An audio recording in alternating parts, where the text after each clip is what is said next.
Pemirsa, pada hari pertama aturan yang mewajibkan ASN naik transportasi umum, Gubernur Jakarta Pramono Anung dan Wakil Gubernur Jakarta Rano Karno naik transportasi umum ke Balai Kota. Dan informasi yang akan hadir ini sekaligus menutup jumpa kita di iNewsroom malam hari ini. Temukan informasi-informasi terbaru lainnya di www.inews.id. Dan cuplikan tayangan berita iNews dapat Anda saksikan di kanal YouTube @officialinews. Akhir kata mewakili kerabat kerja yang bertugas, saya Davi Pratama pamit undur diri. Terima kasih. Selamat malam, sampai jumpa.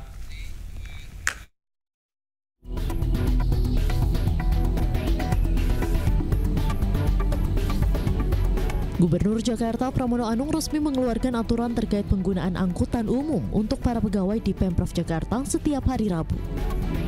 Aturan yang dituangkan dalam Instruksi Gubernur DKI Jakarta nomor 6 tahun 2025 ini diberlakukan terhadap 65.000 ASN Pemprov Jakarta tak terkecuali. Pada hari pertama pemberlakuan kebijakan ini, Gubernur Jakarta Pramono Anung berangkat kerja naik Transjakarta dari kediamannya di Jalan Suropati Menteng, Jakarta Pusat. Pramono pun sempat berbincang dengan sejumlah penumpang di Transjakarta. Hari ini adalah instruksi Gubernur untuk semua ASN yang jumlahnya 65.000. ASN ini jumlahnya 65.000, 45.000 ASN. Sisanya adalah P3K, mereka semua diwajibkan untuk naik transportasi publik karena tidak lagi disiapkan sarana transportasi oleh pemerintah Jakarta. Dan saya melihat dari pagi banyak banget yang kemudian nge-tag saya di IG saya, di TikTok, di X, yang rata-rata mereka menyambut dengan antusiasme yang tinggi. Dan setiap hari Rabu pemerintah Jakarta tidak lagi menyiapkan bus atau sarana apapun untuk membuat mereka mau untuk menaiki transportasi publik. Kenapa ini kami lakukan?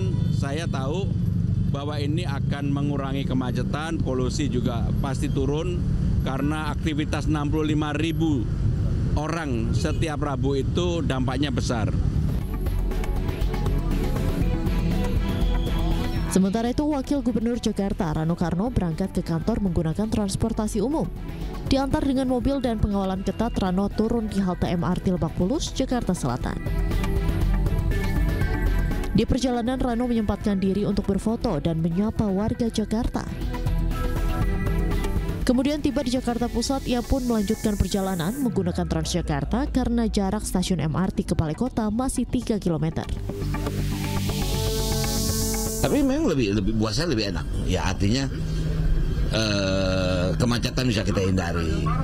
Dari Lebak Bulus mungkin sampai kantor setengah jam ya. Enggak itulah. Kalau buat saya lebih nikmat ya. Tapi memang kadang-kadang kan ada tugas yang memang saya perlukan kendaraan. Karena biasanya kalau kita ke kantor nggak langsung daerah kantor kan, pasti ada beberapa tempat yang kita kunjungi. Untuk diketahui, kini seluruh ASN Pemprov Jakarta harus menggunakan angkutan umum untuk berangkat ke tempat kerja setiap hari Rabu. Jenis moda transportasi yang bisa digunakan mulai dari MRT, LRT, komuter lain, Jaklingko, atau angkutan kota reguler, dan sebagainya. Dari Jakarta, tim liputan iNews melaporkan.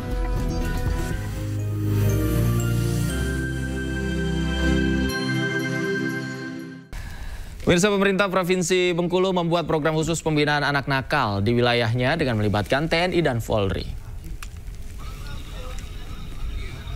Hal ini dilatar belakangi karena banyaknya orang tua kewalahan menghadapi anaknya yang berani melawan, terlibat narkoba, malas sekolah, dan kenakalan lainnya. Gubernur Bengkulu Helmi Hasan menyampaikan waktu pembinaan dilakukan hingga anak yang dianggap nakal dinyatakan berubah menjadi lebih baik. Ia pun menegaskan bagi orang tua yang ingin anaknya mengikuti pembinaan kedisiplinan dapat berkoordinasi dengan kepolisian atau TNI terdekat atau mengirimkan data anak melalui pesan TikTok Helmi Hasan.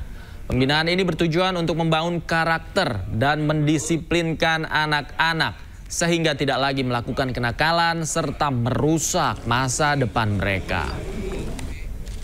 Kepada seluruh anak-anak yang nakal, melawan orang tua, melawan guru, terlibat geng motor, tawuran, merokok di sekolah, malas belajar, bolos sekolah atau tidak sekolah, tawuran, narkoba atau ngelem, tunggu.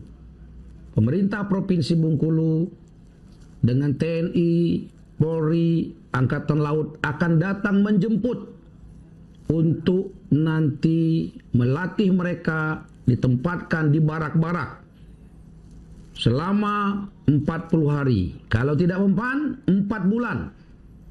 Akan dilatih semi-militer. Disiplin, sehingga menghormati orang tuanya, menghormati gurunya, terbebas dari pergaulan-pergaulan buruk, apakah itu tawuran, geng motor, narkoba, malas belajar dan sebagainya. Dan kepada orang tua, tolong kerjasamanya, laporkan anak-anak Anda kepada polisi, TNI terdekat, atau langsung sampaikan ke TikTok dan WA Helmi Hasan, Gubernur Bengkulu.